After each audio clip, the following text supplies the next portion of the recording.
दर्शन कराए। जब सीता मैया ने राम जी का देखा लौकिक रूप तो उनकी आंखें चौंधिया गई। मुखमंडल का आलोक देख सुध बिसरी राजकुमारी की, सम्मुख प्रकाश के छपक गई अखियां श्री जनक दुलारी की। और जब आंखें खोली तो विस्मित होकर राम जी को एक चकोरी की भांति टकटकी लगाकर देखने लगे। शरद शशि भई नैन चकोरी, अस्त्र अस्त व्यस्त व्यस्त अस्त व्यस्त मस्त हो गए, कुछ बोल नहीं पा रही थी। उनकी सुध बुध खो गई और उनकी दशा विचित्र हो गई। देह भय हो, अधिक स्नेह देह भय हो।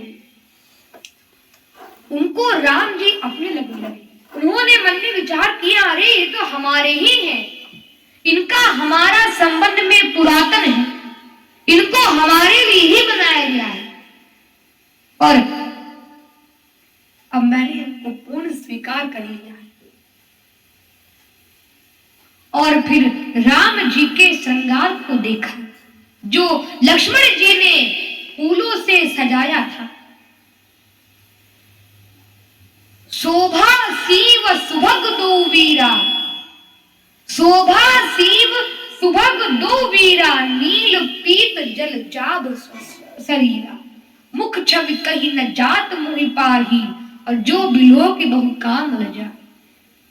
कि देरे देख कर राम जी को जनक नंदिनी, देख कर राम जी को जनक नंदिनी, बाग में बस खड़ी की खड़ी रह गई।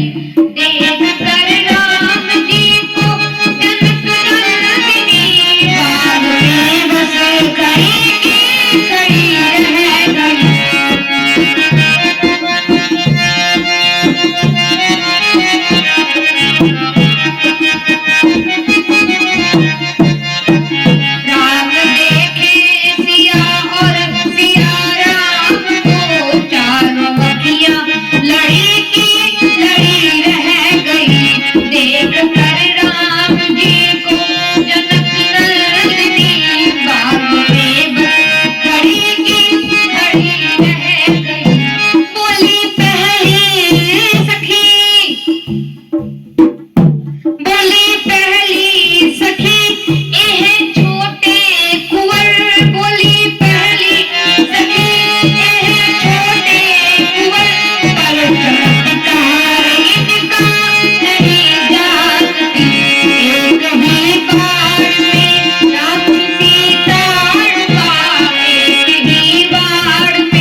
रामचंद्र की विदाई का समय जानकर किशोरी जी ने आंखों से फोटो खींचकर, राम जी का आंखों से फोटो खींचकर हृदय में चिपका लिया। और राम जी ने भी सच्चे प्रेमी की भांति किशोरी जी का फोटो खींचकर हृदय में बसा लिया।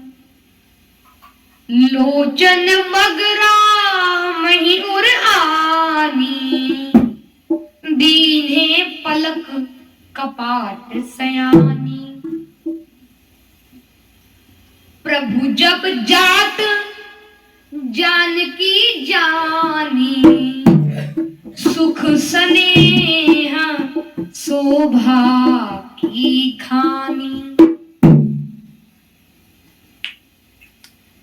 परम प्रेम भयो मृदुमसी कीन्ही, चारु चिंत भीति लिख ली। एक शायर कहता है कि ताशीरे इश्क होती है, दोनों तरफ जनाब मुमकिन नहीं, दर्द इधर हो उधर ना। जब दो दिलों से मुलाकात होगी, जुबां चुप रहेगी मगर बात हो। सीता जी ने रघुनंदन को अपने नयनों में बसा लिया, रघुनंदन ने भी सीता को निज अंतर में ही छिपा लिया।